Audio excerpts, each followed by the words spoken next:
Speaking of optimism, joining us now, my good friend, National Economic Council Director Kevin Hassett. Kevin, good to see you. I'm not going to ask you about the outcome of these off-year elections, but I would want to ask you this. Government shutdown or not, I guess we're going to get a CPI inflation number on Friday. And I'm not going to ask you to predict the exact number, but I want to say this. On the show last night and on the radio over the weekend, we've been talking about deflationary commodities, which may be a leading indicator down the road. Soybean prices are falling, wheat prices are falling, corn prices are falling, oil prices are falling, and gasoline prices are falling, which is all very interesting. I might add long bond rates are falling as well. So does that play a role in your thinking on inflation? Oh, sure. And you were right to focus on the reasons for optimism. And there's so many right now. We're looking at a second quarter and a third quarter GDP growth that are going to maybe average almost 4%.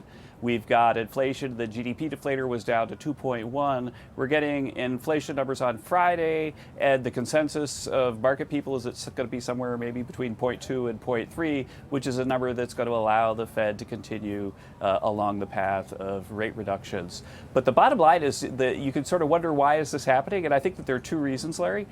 Thing one is President Trump's policies.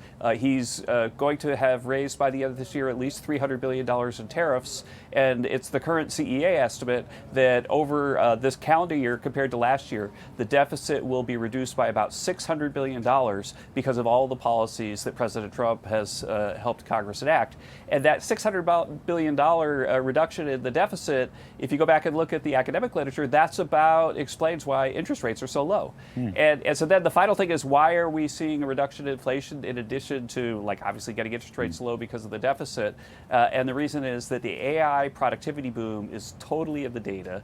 And when you have, as Art Laffer taught you and me a long time ago, when you have a big positive supply shock, like having everybody more productive because of AI, then that reduces prices, that reduces inflation. And I think we're seeing that across the board. So just related to this, of course, Gas Buddy is now showing the average per gallon gasoline under $3. It's the first time in 4 years plus, okay? We are producing 13.6 million barrels of oil per day. That's a very, very big number. I think this is part of the energy deregulation and energy domination theme of President Trump and his policy package. This is tremendous progress. Just the gasoline prices alone, Kevin, that's going to help consumer purchasing power, if nothing else. And producing all that oil, I mean, we're down to $57. West Texas, 57 bucks. Okay, right. Brent crude's a little higher at 60, but all that's below 90, 100, 125. Russia gets hurt when oil prices come down. Meanwhile, consumers get helped when oil prices come down. I think that's pretty darn optimistic.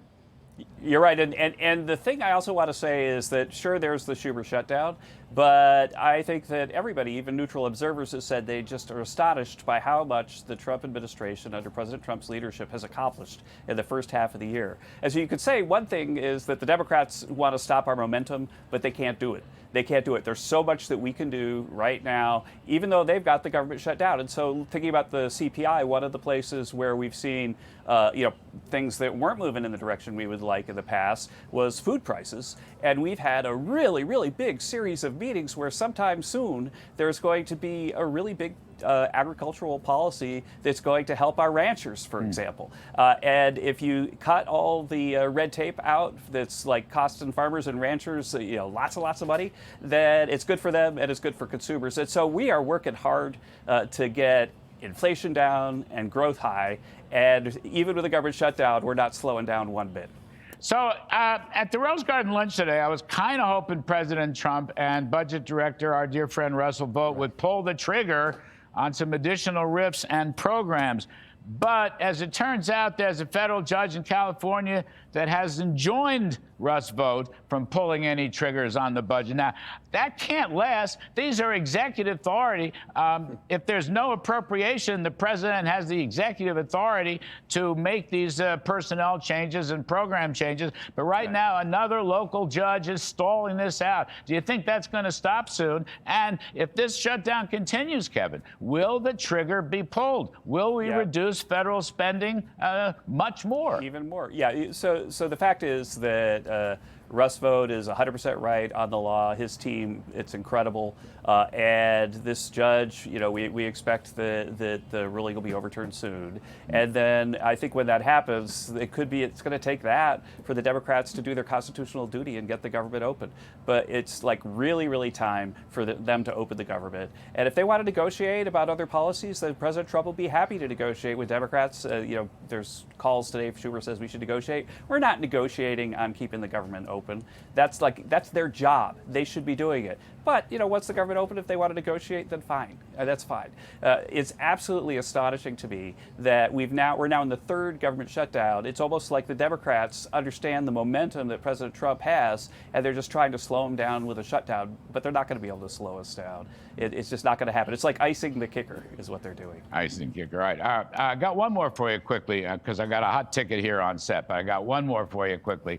I'm very impressed that Treasury Secretary Scott Bessent complained about a rogue Chinese trade negotiator, complained openly about him, and Xi Jinping fired him. I'm very impressed with that, and I'm also impressed with the fact that Mr. Trump and Xi are going to meet in South Korea. Do you anticipate that the 100% surcharge will be removed, that there will be some tariff stability? Where's this trade story going with China, Kevin Hassett? Everybody, except for, as you know, an NEC director sometime, my job is to hold down the fort, but just about everybody is heading to Asia next week to get all these problems worked out. And I have high confidence that President Trump and President Xi will come to an amicable agreement. But I also just got to tip my cap to Secretary Bessent, who you got to admit is looking like one of the best Treasury secretaries in American history. But the idea that he had the wisdom and the courage to call out the guy that was rude to Treasury staff and did so with such authority that the Chinese recognized that, actually, Scott Bessent's a really smart, reasonable guy. If he's offended, then we should worry about that. And I think that was a really positive development, but really a metric of what a great leader Scott Bessent is. Well, I think Scott should think about firing other people in the Chinese government. I mean, he's doing such good work. Kevin, you think the 100% surcharge will come off after the Trump-Xi meeting? That's going to be up to President Trump, and so I'm not going to speculate on that one, Larry. All right. We will leave it there. Kevin Hassett, National Economic Council Director. Thank you, sir.